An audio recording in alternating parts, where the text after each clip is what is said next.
welcome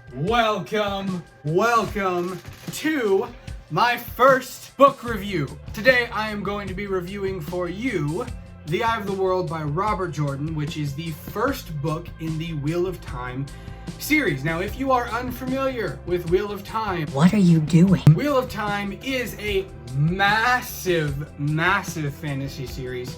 If you are a lover of anything fantasy, whether it be books, movies, anything, you have most likely heard of Wheel of Time. It's kind of a behemoth right now. This book series is actually so popular that it's getting its own streaming show adaptation from Amazon, and I am super excited for that. We are probably not going to be getting it in 2020. We might get it in 2021, but I'm still super excited. But that also just means that you have time to blow through all 14 books if you want to. The Wheel of Time is a massive 14-book fantasy series, 15 if you include the prequel. It is wildly considered to be the next best thing after Lord of the Rings. So it's pretty dang popular, pretty dang well reviewed, and so I figured I was gonna journey through the Wheel of Time universe because I've actually never read these books. I know I am a huge fantasy book nerd, but I've never read Wheel of Time until now. So I am going through all of the Wheel of Time books, all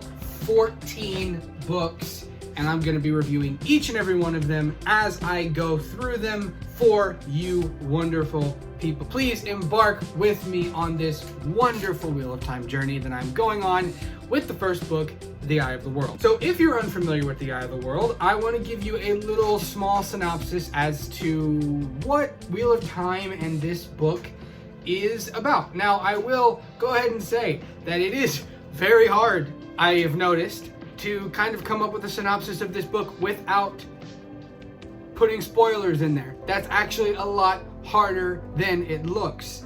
So I'm going to do my best. This will be a spoiler-free review for the first portion of it, and I may touch on some spoilers towards the end of it with a more raw discussion of my feelings on it, but here we go. This book follows more or less three main characters, three farm boys from a village called Emond's Field, which is essentially this book's version of Hobbiton or the Shire from Lord of the Rings. It's pretty much essentially that. Everyone in Emond's Field doesn't really like the outside world. They don't want anything to do with the outside world. They don't like it. They just are content and happy with being farm people in a farm village. And the book primarily follows three boys from that village. The three boys are Rand al'Thor, Mat Cauthon, and Perrin Ibarra. The book pretty much follows them as they're in Emond's Field, just kind of doing their own thing in Emond's Field, and then all of a sudden, a random horde of Trollocs, which are huge monster beasts, invade Emond's Field, and these three boys are forced to join an Aes Sedai, which is pretty much a wizard, named Moiraine, and embark on a massive journey and adventure through the Wheel of Time world. I know in the synopsis I said a weird word that probably a lot of you don't really know and understand if you haven't read Wheel of Time, and that is Aes Sedai. So allow me to give you a little bit of a world building lesson for Robert Jordan's The Eye of the World and the Wheel of Time universe as a whole. So in the Wheel of Time universe, there are people known as Aes Sedai, which are wizards. They are mages. They are people that can channel the one source and cast magic.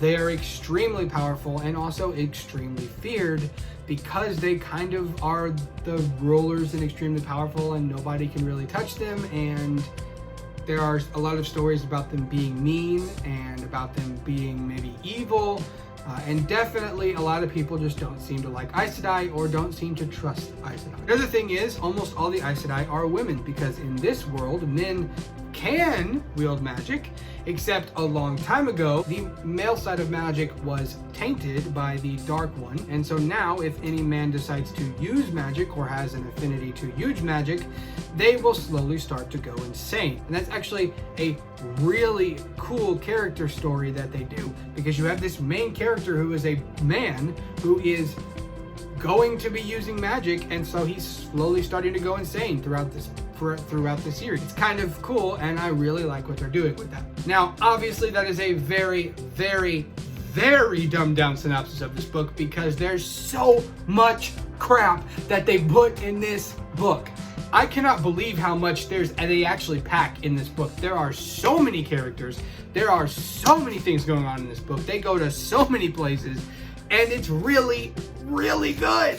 And yes, if you're wondering, that was me just stating, this book is really good and is a wild ride. And I'm going to get right into that in this video right now. So first of all, our form is going to be characters, story, and world building. That is going to be the three things that we are touching. So characters, and just kind of a forewarning, you're going to hear me say in this review, this is some of the best blank I have ever read.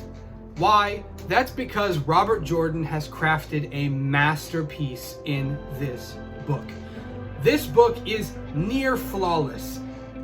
Dare I say flawless with what it does. It is literally an amazing series, and right off the bat, right now, before I actually get into any of the discussions, I'm going to tell you, if you are a lover of fantasy, if you are a lover of Lord of the Rings, if you are a lover of anything fantasy, reading, playing, watching, whatever, you need to read Wheel of Time. It is going to blow your mind, and you're going to be swept up in this book, especially Out of the World, because it's just so good. So let's start off with characters, and my gosh, Robert Jordan knows how to write characters, folks.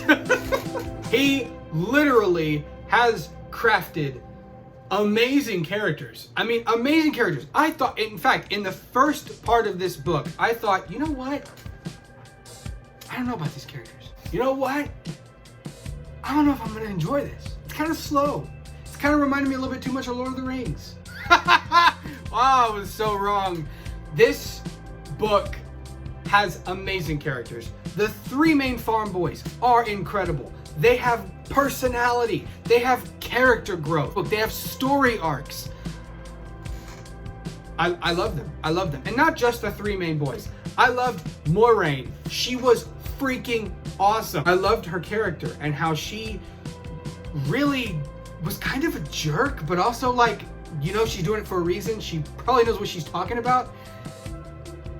I loved it. I loved Nynaeve. I loved Egwene. I loved every single character. I loved Tom Merrilin. I did not know I was going to love Tom Merrilin that much, guys, but for those of you who have read the books, I freaking love Tom Merrilin. I love every single character in this book, and I'm so excited to read about where their stories go in the future books, because I can't wait.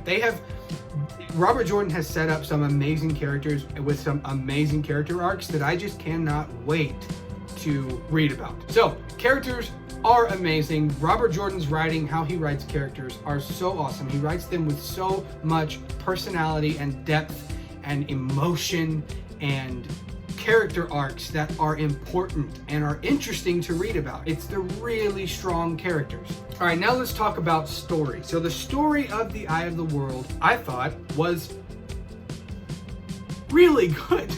The story kind of started off slow in the beginning, however, and I gotta be honest, I was reading the beginning of this book, and I started to wonder why people loved it so much. Why were people so enthralled with this book series? And I was kind of like, this is just, I don't know, kind of slow, kind of boring, kind of, I don't know, samey. Felt like Lord of the Rings. But I'm telling you, once the boys leave Emond's Field, it becomes almost like an entirely different book. The characters start to become way more fleshed out. The world starts to be way more fleshed out. It starts to create its own identity where it's not copying the same things. And really, you start to realize that the beginning of the book was not a copy of Lord of the Rings, but more of an homage to Lord of the Rings, because Robert Jordan is inspired by Lord of the Rings, and it's okay for a writer to be inspired by another writer's work. As long as they twist it and make it their own, it is completely okay. And I feel like Robert Jordan has done that expertly here in this book. The story goes a lot of places. Our characters go a lot of places in this book, more so than I thought they were going to go. I will say that when it comes to the story of this book, however, I do need to mention the pacing. Because like I have said, the beginning of the book was kind of slow and, I don't know, didn't really grab my attention right off the bat. But as I kept reading, it kept getting better and better. And I will say that the pacing in this book can be kind of slow then fast and slow then fast. A lot of people have kind of mentioned it as being walking then running, then walking then running, then walking then running, and they're kind of right. That's pretty much a lot of the book's pacing, where you have one character, you have your characters all together on this adventure, and they are getting chased, and then they get to a destination and they stay there for 3 or 4 chapters, and it's very slow, and then they come back and then it's like breakneck speed. You're out, they're getting chased, there are action scenes, it's crazy, and then it's back to slow, more walking, more slower paced. Maybe they stay there for a few chapters. And for the most part, that didn't really bother me. Towards the end of the book, which I'll get to that in my spoiler kind of discussion, it did kind of start to bother me with the character storyline that I wasn't really too invested in. I didn't really see that I didn't really see it as very interesting, and just kind of felt like I kind of found myself going, okay, when are they going to get out of this? Because I'm kind of ready for them to get out of this. But that's really about the only gripe I have, is that the pacing can sometimes be different. However, I will say that I feel like the book was intentional at doing the run, walk, run, walk pacing. And the reason I say that is because this book is meant to convey an adventure. It's meant to convey a sprawling adventure that these characters take. So there's going to be downtime, there's going to be fast points, there's going to be slow points.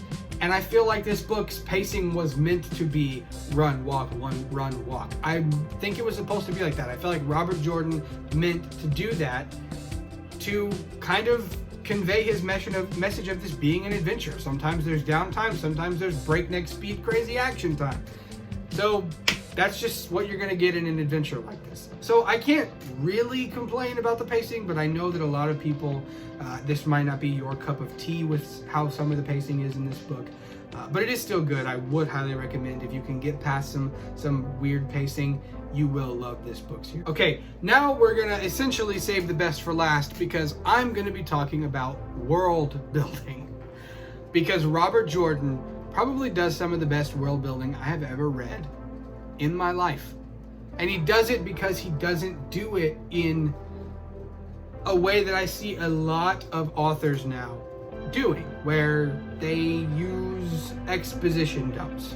And exposition dumps aren't always a bad thing. Sometimes they can be a good thing if done right. But a lot of authors nowadays, I've noticed, have kind of gone the route of just having this wise, all-knowing character talk to our character that we're following and just pour knowledge on him. And thus pouring knowledge on the reader, because it's going to be important for the reader to know going forward. And while, like I said, that can work in some instances if done right, I feel like a lot of times it can kind of come off as lazy writing. And Robert Jordan, I'm happy to say, doesn't really do that. There is exposition dumps in this book. You're going to get that in almost every book. But Robert Jordan's exposition dumps, there's just something about them where they don't feel like exposition dumps. And I think the reason why is because he only gives the reader, and as such the characters, the information that they need to know for that given time. For example, there's a part in the book where our party of characters have to hide in an abandoned city called Shadar Logoth to flee from their pursuers chasing them. And you can get the sense that some of the characters don't want to go in Shadar Logoth. It looks kind of creepy, and there's some crazy dark history, and you don't really know that crazy dark history for the city until they go there, and some people get into trouble.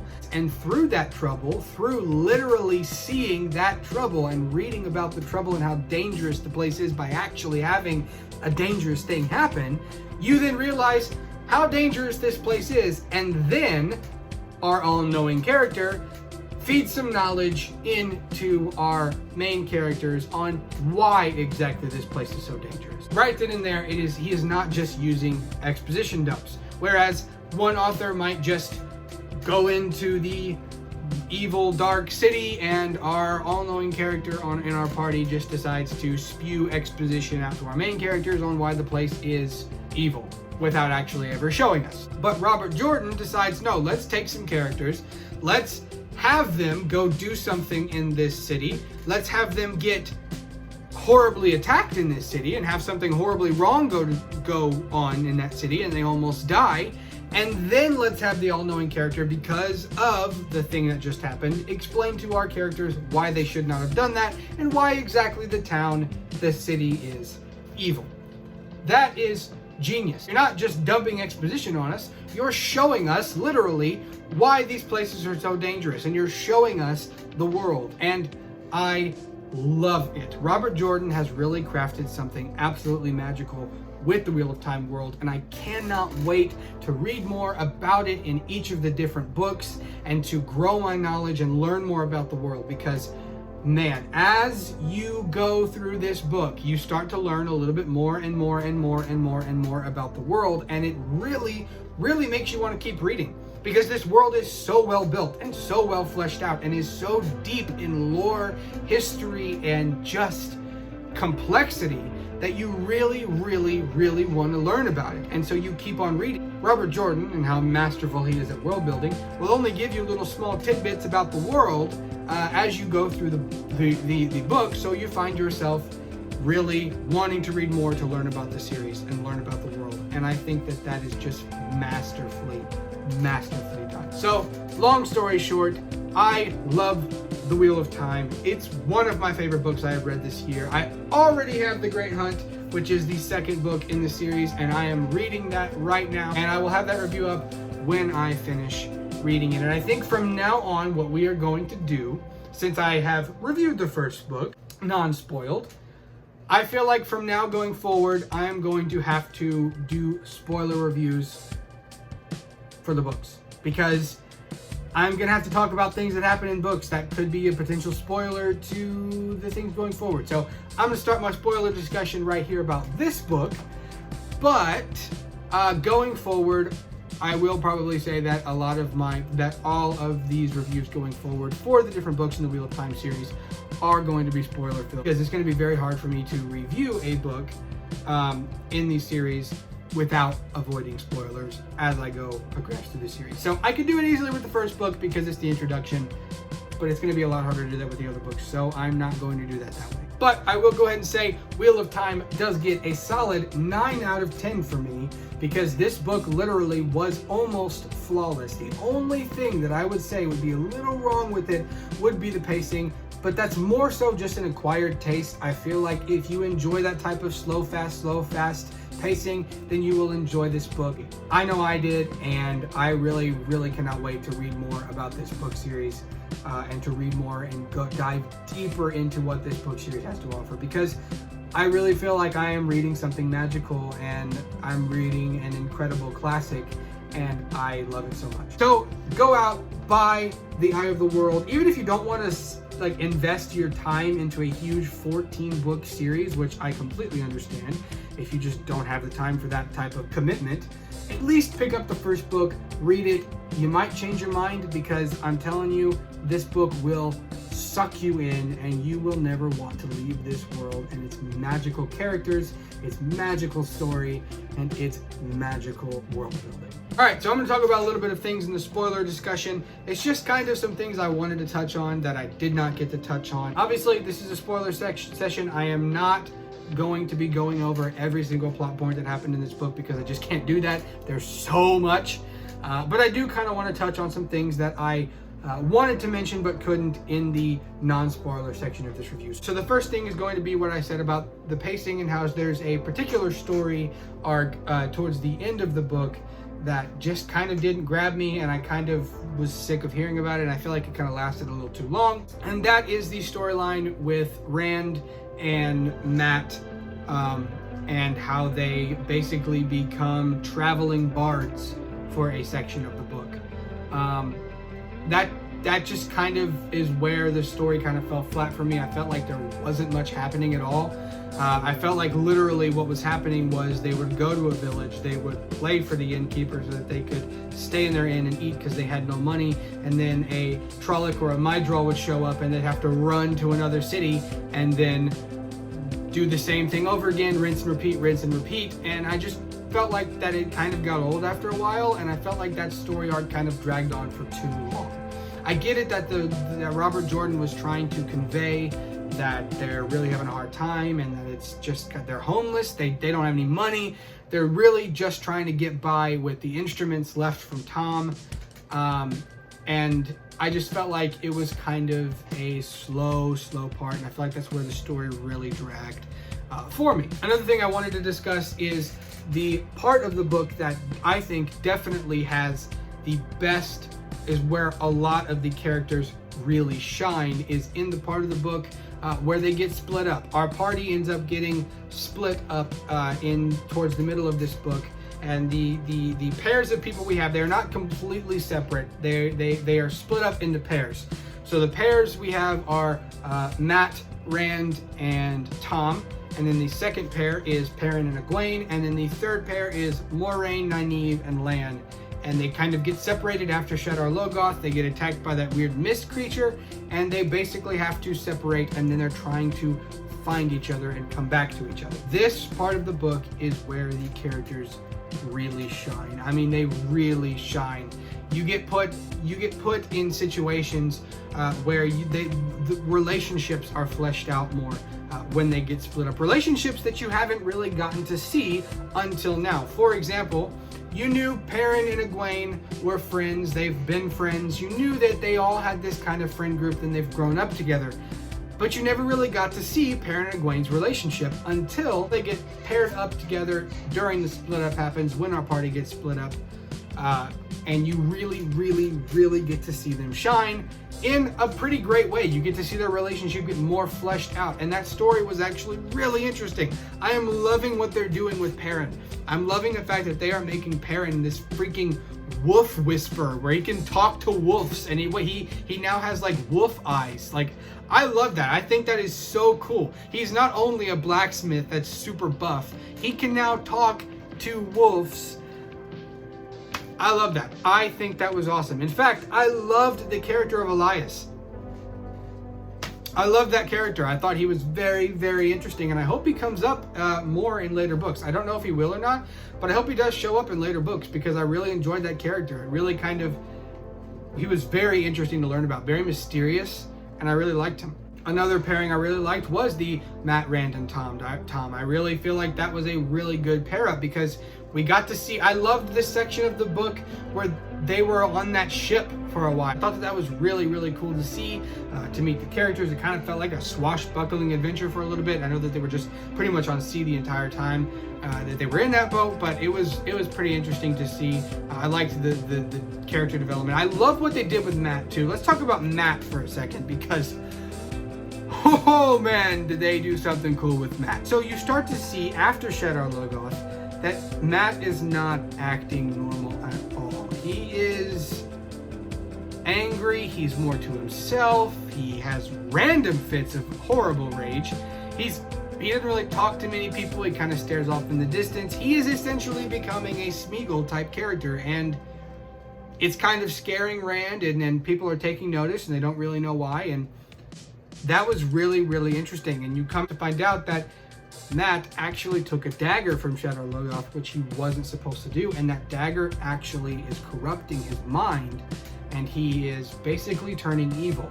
So throughout the rest of the book, after Shadar Logoth, Mat is slowly losing his mind, and it's kind of very interesting, but also very disheartening to see. And it kind of makes you uncomfortable, because in the beginning of the book, Mat is set up to be this crazy, funny, prankster type character. And then after Shadar Logoth, you start to see him slowly going insane and losing his mind, and it's kind of disheartening and uncomfortable. It makes you as the reader feel very uncomfortable, because you're like, okay, this is really weird. Mat, you're not acting like you should. I'm kind of scared. And through the whole rest of the book, I was like, is Mat going to turn evil? Of course, towards the end of the book, Moiraine ends up breaking that curse off of him, at least for a little bit, but he's still bonded to the dagger, and if he is ever to take the dagger away and just leave it, he died. So they have to try to figure out a way to get that curse completely broke off of Mat. And I feel like I really liked his story arc that they did. All of the characters had great story arcs in this series, and in this book, and I really enjoyed all of their story arcs. Alright, so that's all for this video. I think I'm going to go ahead and end it here. I think I've touched on pretty much everything that I can really think of that I wanted to touch in this review. I hope you guys enjoyed it. Again, I'm going to be doing a review for every single one of these books as I read it, so you can come along with me on this magical Wheel of Time journey, because boy is it going to be a doozy, and it's going to be very, very fun to film and review for you guys. So I'm going to go ahead and sign off now. I hope you guys enjoyed it. If you did, hit the subscribe button and hit the notification bell so that you can be notified whenever I post a new video. As always, I will see you guys in the next video. Peace out.